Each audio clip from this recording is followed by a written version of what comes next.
Hello बच्चों। यहां दिया गया है a horizontal frictionless rod is threaded through a bead of mass small m. Length of the cart is capital L and radius of the bead is small r.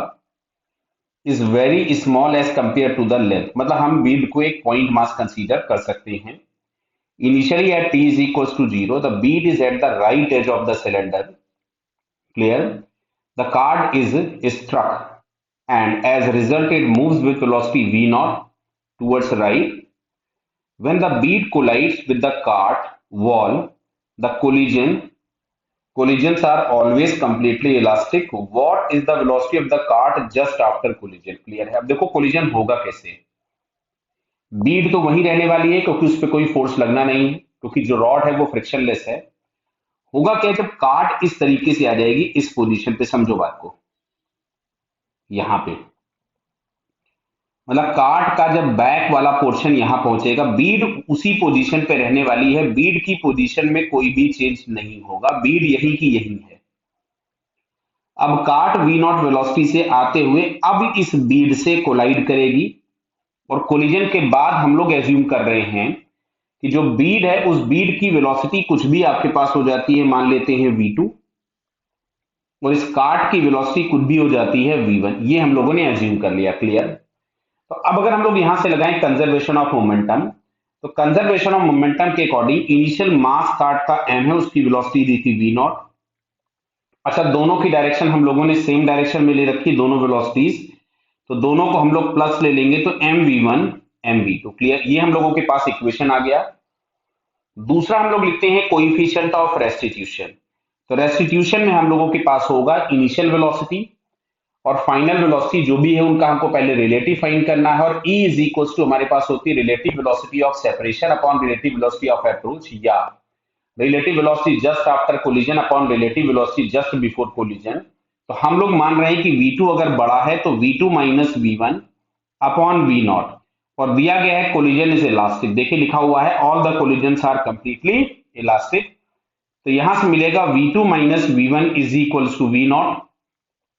इसको हम equation number 2 लिख देते हैं. और इस क्वेश्चन में पूछा गया है what is the velocity of the cart. मतलब हम लोग इंटरेस्टेड हैं V1 फाइंड करने में, मतलब हम V2 को एलिमिनेट करना चाहते हैं, तो हम यहां से स्मॉल m को डिवाइड कर देते हैं.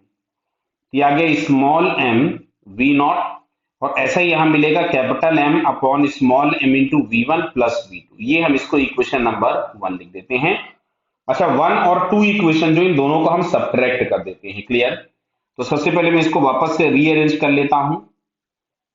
V1 plus V2 is equal to capital M upon small m into V naught, और यहां से हमारे पास ये आ रहा है V2 माइनस V1. क्लियर है. Is equal to V naught बराबर. अब अगर हमने इसको सब्ट्रैक्ट किया तो यहां माइनस हो जाएगा, ये प्लस हो जाएगा, और यहां पे माइनस हो जाएगा. क्लियर. और हम लोग V1 में इंटरेस्टेड थे, इसको मैंने कैंसिल कर दिया.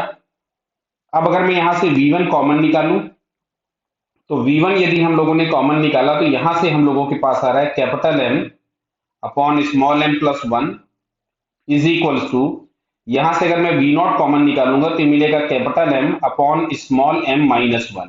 क्लियर. तो यहां से आ गया V1.